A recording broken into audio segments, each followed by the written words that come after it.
Alright, in this video I want to explain the process of long division. We're going to go through the process and then also work through about 4 problems. You already see the first one on my paper that I have over here on this side. But when we're doing long division, you have to show kind of like the steps on how to do it. You might be given a problem and then they just say use long division.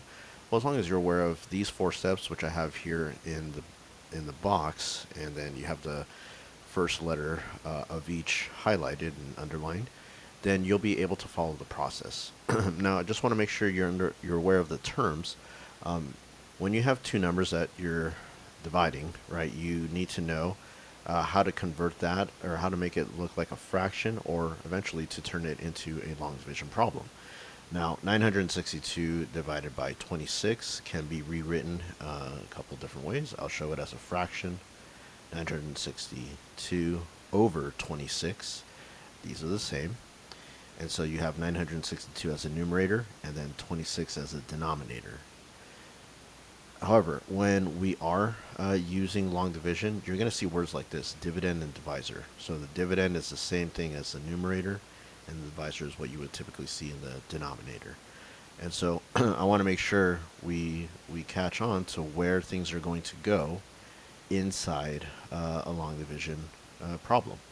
Now, if I were to write that out, okay, I'll write it over here. We need to know what goes on the inside and what goes on the outside. Now, you tend to think the number that's bigger would go on the inside of the long division symbol, but that's just in general what you end up finding inside the long division symbol. But as long as you are aware, the dividend always goes on the inside, and then the divisor goes on the outside and to the left. All right. So when it comes to writing this problem in particular, we're going to write it as follows. I'll bring it down a little bit. You have 962, your dividend, right? And 26 on the outside. Now we're going to look at these steps here. All right, first thing there, it says to divide. How many times does the divisor fit? So we can check with the number 26 here and think how many times can 26 fit into the whole number 962. That's when, once we figure out what that is, that's our quotient, which is the final answer. But we go one digit at a time. Now we think, can 26 go into 9? No, it can't. So we're going to include the next digit to the right, which would be now 96. So 26 can go into 96 a certain number of times without going over, and that's what we need to find out. So if we think 26 is close to the multiple of 10, 30 in particular, and 30 goes into 96, well, I think of 90s, right? 30 and 90.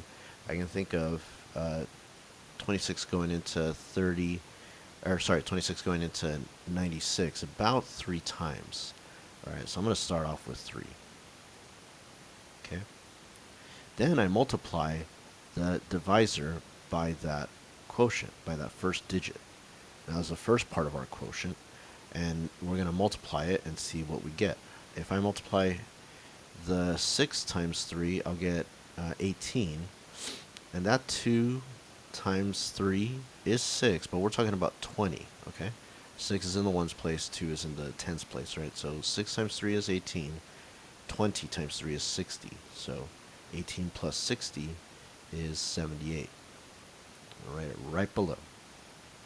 All right, so we just multiplied the divisor by the quotient. Now we're going to subtract to find the remainder. What am I subtracting? Well, in particular, 96 minus 78. If I take away a 1 from the 9, and that becomes an 8, I will have 16 minus 8, which is 8 here. And then I subtract the 8. You can barely see that, but there's the 8 there, minus 7. It's going to be a 1. All right. Then that last thing is I want to bring down the next digit, which is, in this case, the 2. And now this is our new dividend that we're going to be dividing by 26 and see how many times that can go into there. Well, so if I think of 26 being close to 30, it's about 6 times, I want to say, that 26 can go into 182. However, we kind of have a problem though. I know that if I put a 6 up here and I multiply 6 times that 6, I know I'm going to get a 36. But I want it to end in a 2. So maybe I could put a 5, but I know 6 times 5 is 30. That's not going to help me. Let me try 6 times 7. And that would get me 42, so the last digit would be a 2, and maybe that'll work. Let's try it out. So if I do 6 times 7, that's 42. Then 20 times 7 is 140. So 42 plus 140 would get me exactly 182. I subtract those two numbers and I get 0. So our final answer for 962 divided by 36 is, I'll put it over here, 37. All right. Let's move on to the next one. Have it down below. All right, so we have 539 divided by 11.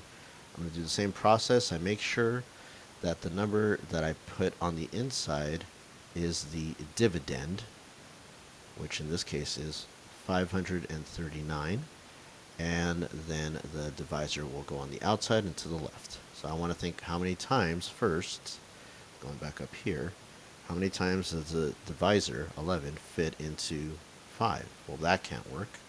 So let's try the next digit, 53. 11 can go into 53. It can't be 5 because 11 times 5 is 55. So I'm going to go down 1 and put 4 there. Then I multiplying the divisor, 11, by our partial quotient of 4. That will get me 44. Then I subtract those numbers, 53 minus 44. I take a 1 from the 5, that becomes a 4 there. This is 13 minus 4, which is a 9, and 4 minus 4 is 0. So the difference between 53 and 44 is 9. Then I bring down the next digit, which is a 9, and look at that. 11 can go into 99 exactly 9 times, because 11 times 9 is 99. You subtract those, you get 0, and so the answer for 539 divided by 11 is 49. Now we have an interesting problem here, which I'll put on the next page. 1 divided by 4. Now again, we have to make sure we look at our paper. We had the dividend on the inside, and we have the divisor on the outside and to the left. So you might be wondering, well, so which number goes where? Because I'm confused with the 1 being a smaller number than the 4. Well, in this case, we have the 1 going in here and the 4 going on the outside. It's the same thing. The divisor is always the denominator, and so the dividend will go on the inside. Now 4 can't go into 1, so I'm going to put a 0 here. However, the way we would continue is we would put a decimal there, and then we're going to place a 0 there. Now 1 and 1.0, they're the exact same number, but what this means is we're going to continue the process until we actually get a final answer. Okay. So again, we're not changing the value of the number inside. We're just changing the way it looks. I'm not really sure why it's doing that. Zooming out on me. Okay. So if I were to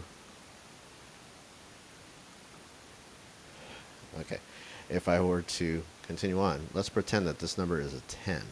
How many times can 4 go into 10? Well, 4 can go into 10 about 2 times without going over. Then if I multiply that, 4 times 2 is 8, and I'm going to put it under the bottom the last digit. And again, we're pretending this is a 10 for the sake of the process. 10 minus 8 gets us 2. You're like, well, I don't have anything to bring down. Well, we do have a remainder of 2, so we would continue this process. And we do have something to bring down. We bring an extra 0 down, because 1.00 is the same thing as 1. And so that becomes 20. And now we're trying to find out how many times can 4 go into 20. Well, if you know your multiples of 4, or you know your multiples of the number I'm about to write, then you know that 4 can go into 20 5 times. 4 times 5 is 20, and if you subtract that, you get 0. And so our final answer, 1 divided by 4, is equal to 0.25. So that's what it would be as a decimal, right? Now we're on our last problem here. Let's check it out. We have 7 divided by 12. Again, we need to know what number goes in where. Usually, one way you can think about it is, well, I know that the first number has to go on the inside of the long division symbol. So I'm just going to put a 7 right here, which means the other number has to go on the outside and to the left, 12. Now I know 12 can't go into 7, so I'm going to put a 0, and I put a decimal next to the 7, and a decimal right above that on the quotient side. And then I'm going to add a 0 there. Again, 7 and 7.0, those are the same values. I'm just changing the way it looks. But we're pretending now that we're trying to find out how many times 12 can go into 70, as if that decimal isn't there. But it is. So 12, can it go into 70? It can a certain number of times.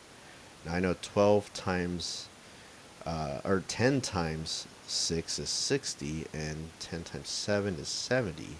But we're dealing with a 12 here. So if I do 12 times 6, I know that's going to be 12 plus 60, which is 72. That's too high. So I'm going to start off with a 5. All right. Well, I know 12. 12 can go into 70 about 5 times without going over. 2 times 5 is 10. That 1 is actually a 10. 10 times 5 is 50. So 10 plus 50 is 60. I subtract to find the remainder. 70 minus 60 is 10. And we bring down the next 0. Because again, we're not changing the value of 7. We're just changing the way it looks. And now we're asking, how many times can 12 go into 100?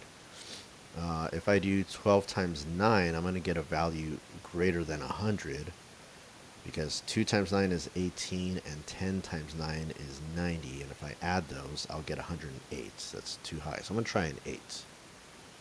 I'll move that a little further. 2 times 8 is 16. 10 times 8 is 80, so 16 plus 80 is 96. Subtract those to find the remainder. 96 is 4 below 100, and so we have a remainder of 4. I'll put in another 0, bring that down, and find out how many times 12 can go into 40. I'm going to move this over so you see a little better. All right.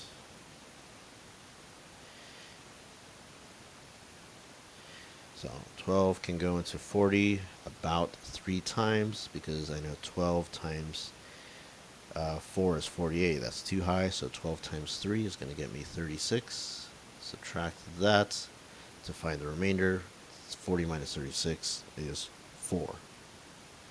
However, I've already dealt with that problem where I found the difference between 100 and 96. It was a 4, and then I brought a 0 down. And when I subtracted 40 minus 36, I got a 4 again. So when you see a repeating remainder, that means we're actually going to get a repeating decimal. Because if I were to bring down another 0, it becomes 40. 12 goes into 40 3 times, and it keeps on going on and on and on. So this would be a case of what we call a repeating decimal. Okay, but the process has been the same.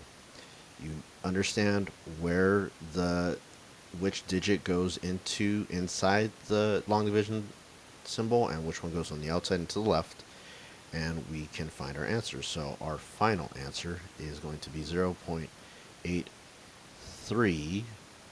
Now I can put in a couple more 3s just to emphasize the point that it's going to be 3 forever. And you see those triple dots. I just don't have I don't have it set up where I can type 3 with a bar above it like I wrote up here. But that means this digit is going to repeat forever. Okay. So this is a process of doing long division. I hope that was helpful.